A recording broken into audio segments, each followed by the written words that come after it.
Your Excellency, Mr. Prime Minister, great to have you with us on Leaders Talk.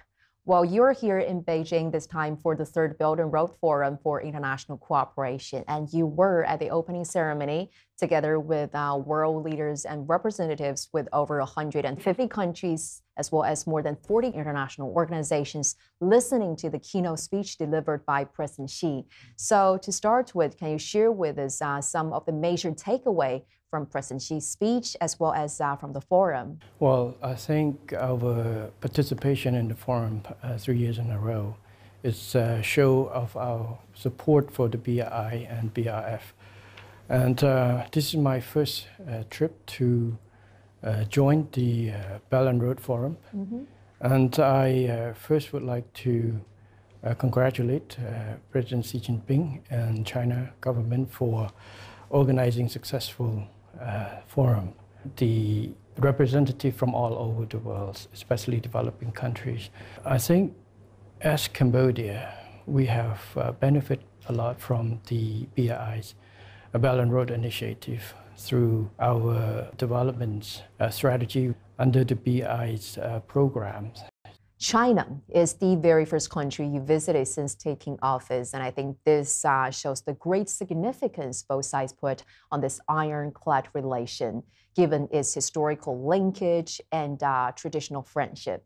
So as the new Prime Minister of Cambodia, what is your plan to take this already very solid tie to an even higher level? We would sum up our relationship or our direction of policy engagement with China in two words.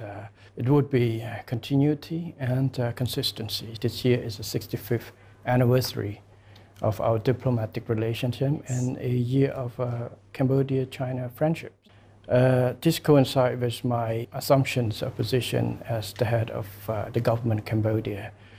For the new government of Cambodia, our goal is to continue to build on this good relationship that lasted for 65 years, and also to seek to expand cooperations, strengthen, especially in terms of seeking ways to improve the Diamond Hexagons cooperation framework, which was established early this year by President Xi Jinping and former Prime Minister Samdech Techo Hun Sen. The new government is committed to uphold the One China policy. We also support initiatives that put forward by President Xi Jinping, such as the Global Development Initiative, Global Security Initiative, Global Civilization Initiative, and also the BRI, which would provide a platform to strengthen the world in a harmonious and prosperous way. Just now you mentioned about those initiatives proposed by President Xi. So can you be a little bit more specific about the significance of those initiatives in tackling the global challenges and also the unprecedented situation faced by the world today? Yes, you know, Cambodia was among the first countries to support those initiatives.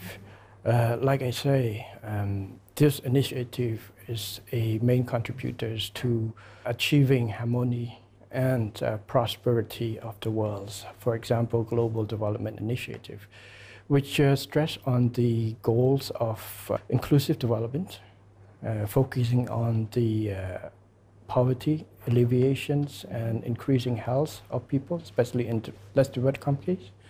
Also focus on the green development, which is important for climate change issues that we all face right now. Global Security Initiative, its focus, its emphasis on diplomacies and multilateralism as a means to deal with regional issues or international issues such as conflicts, both traditional and non-traditional matters. And the Global Civilizations Initiative is, is stressed on the respect of each other's views and civilizations, the different views, and also to support the aspirations for respect and non-interference with each other's internal affairs based on disrespect of each other's civilization and different views. If you've seen recent experience, you see it is rarely that a countries can escape or insulated from global events such as pandemics, such as the war, It just reflects the reality or the words of a global community with a shared futures. This has given us the necessities to work together on a joint effort to be more considerate and more responsible for the futures of the world and not just any particular country's futures alone. We have to think it in a global aspects. I want to share with you some really special experience when we were in Cambodia back in January, because our team, we not only visited the Phnom Penh Sihanoukville Expressway, we also got on a ride with a truck driver who traveled along the road. And he told me that before, it usually took them about 1 to 2 days to get back and forth. But now, thanks to the expressway, they can travel 2 to 3 times a day. So that is really remarkable progress. And that experience has really amazed me by witnessing all those tangible changes and benefits the BRI projects created to ordinary people, like the truck driver we just mentioned. So what's your take on that? The Belt and Road Initiative is designed to help develop and provide access and opportunities for less developed countries to develop, especially access to financings, access to technicals, transfer technologies, and quicker access to abilities to build infrastructures needed to support development and growth.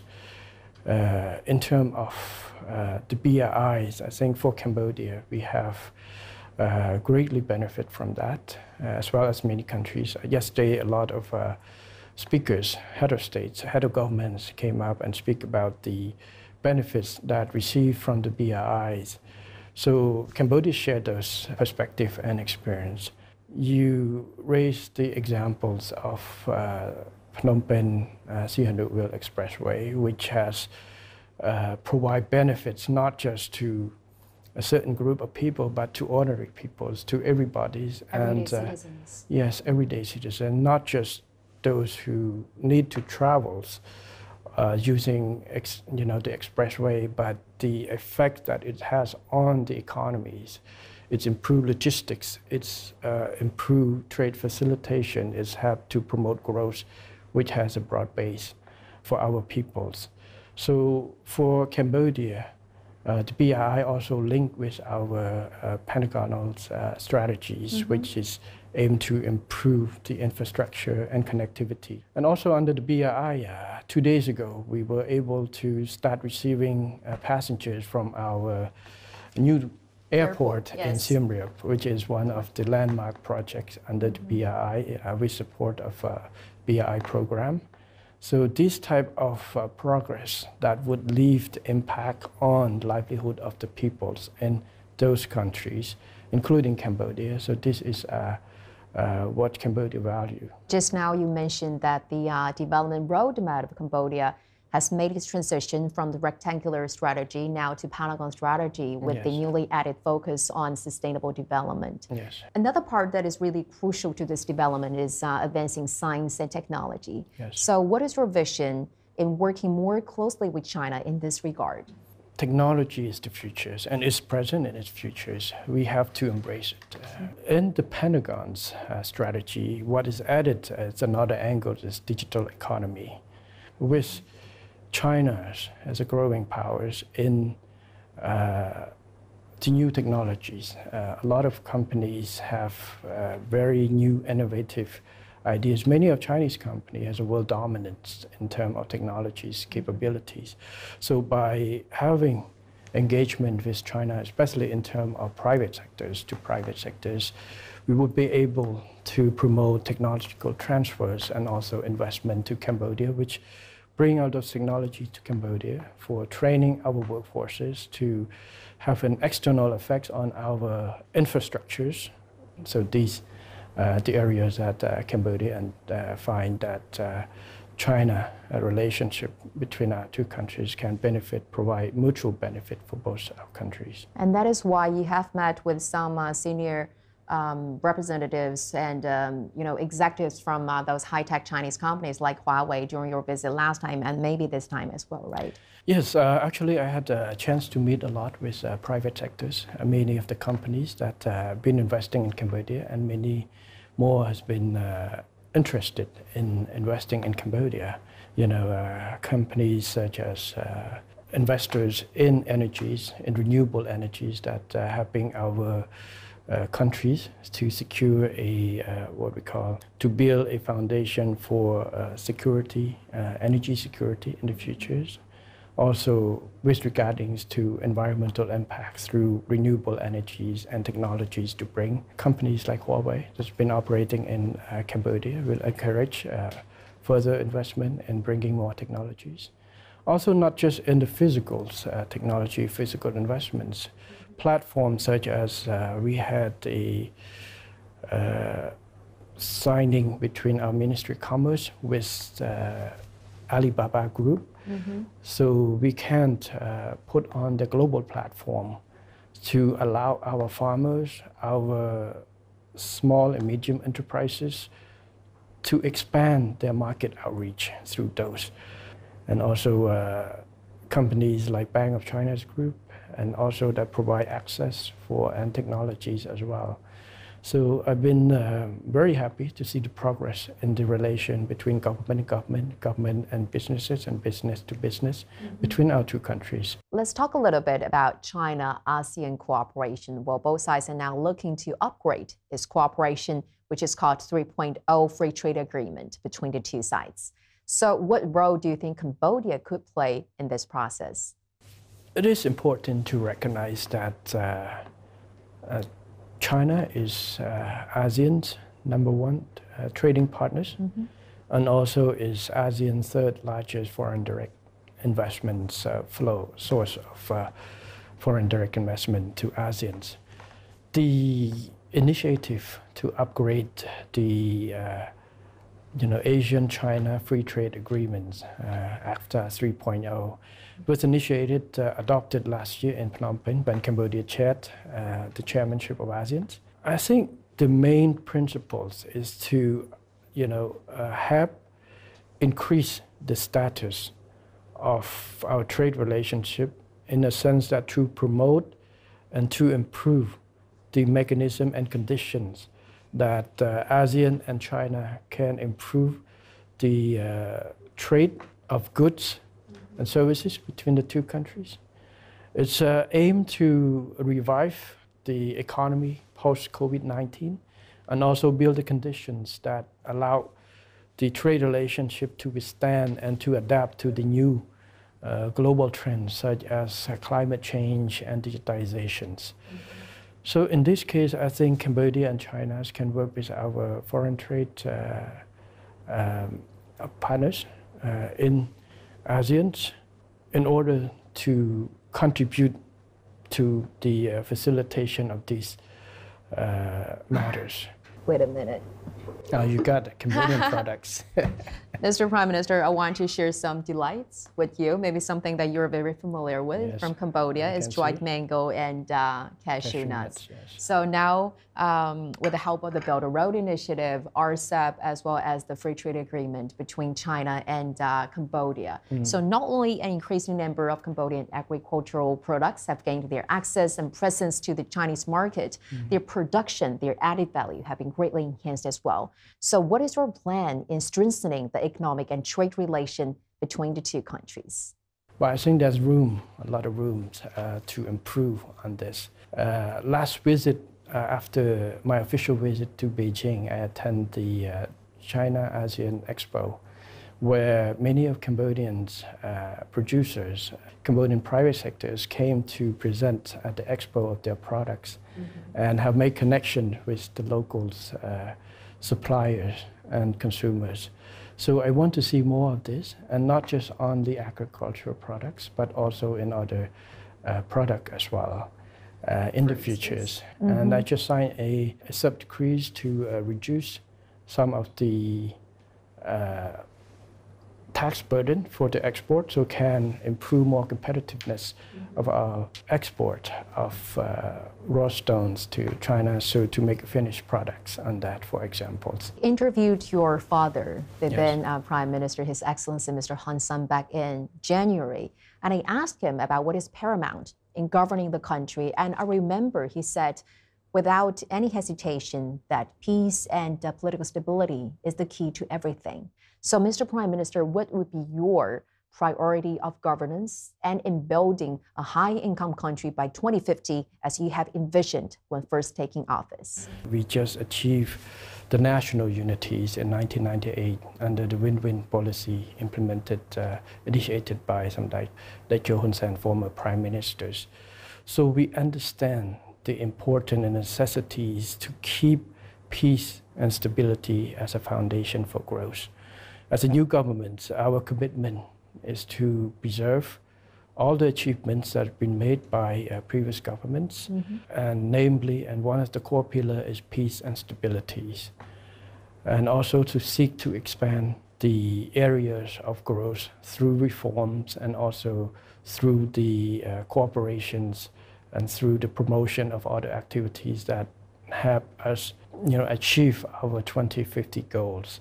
But back again, the foundations that we need to sustain is the most important, is peace and political stability, that as a foundation for economic developments. And that is why you have said, quote unquote, here we must work together to protect peace and our national unity at all costs, right? Yes.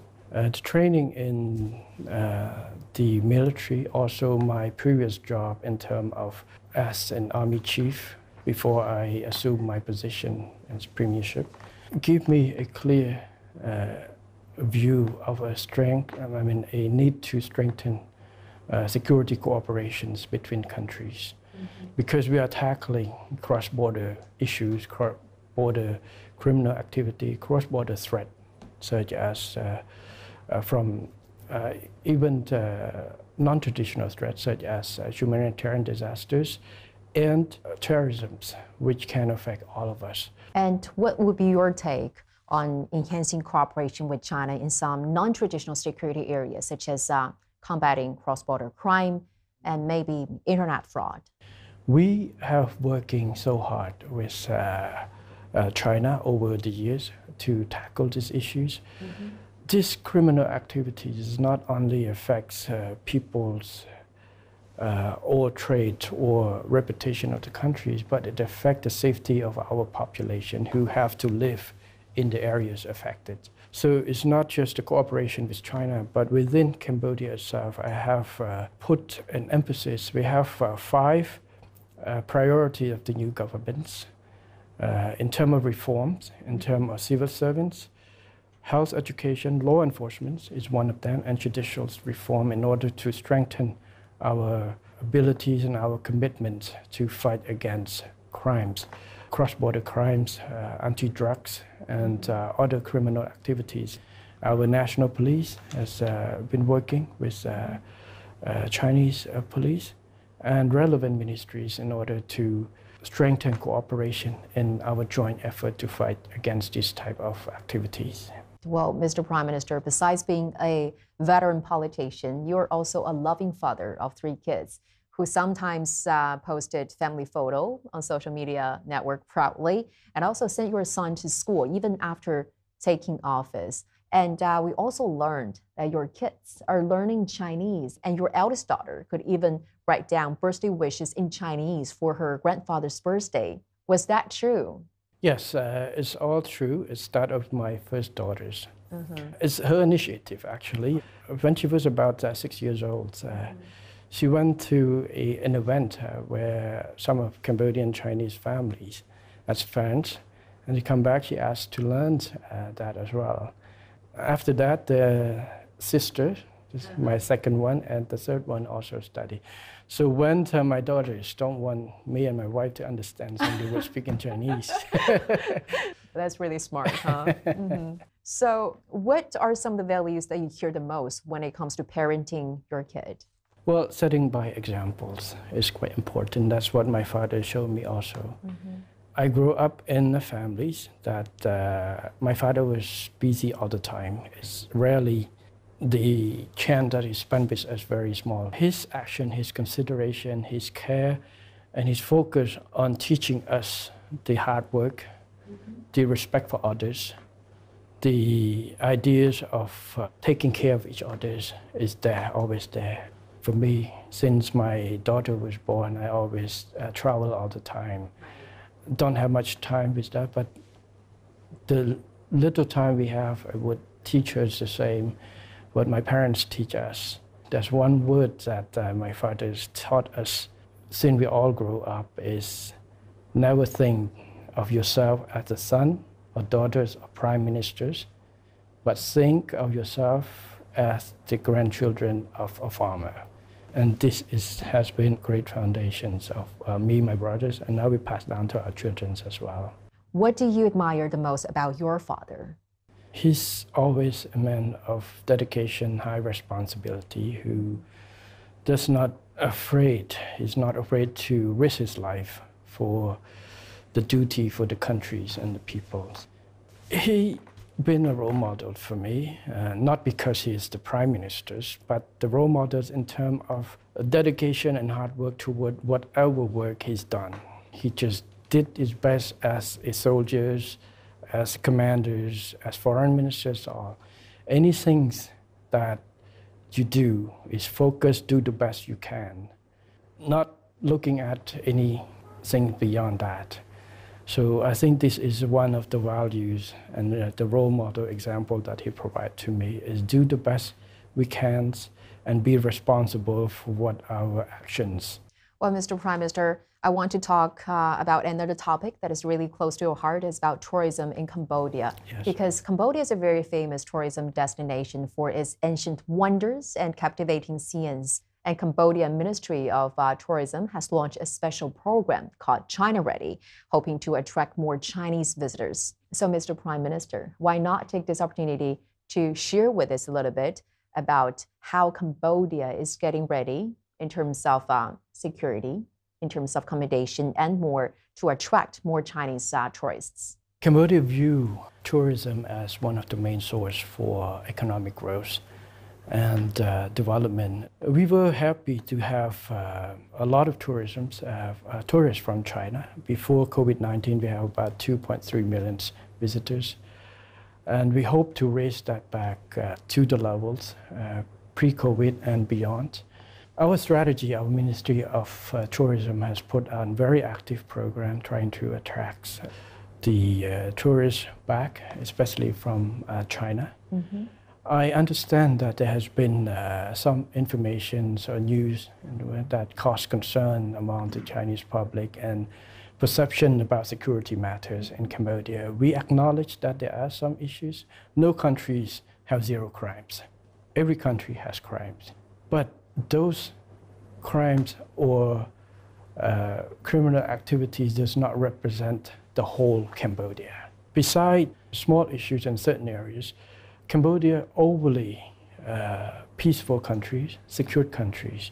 Please, my message to Chinese tourists, please go visit Cambodia, explore all the opportunities that Cambodia can offer, which I think is a kingdom of wonder. Many tourists go into Cambodia, visit. Cambodian people are nice people, friendly, always smile. We always have big cultural heritage, a lot of temples. My appeal to our Chinese friends, visitors, to come and visit Cambodia, to explore what Cambodia can offer, our cultures, our peoples, and our connections with you. Well, Mr. Prime Minister, thank you so much for joining us today and for sharing with us your very insightful views on the Belt and Road Initiative, on better relations, and also all these very touching and emotional stories from your family. Thank you so much. Thank you, Ms. June, again for having me on this program. Thank you. Thank you.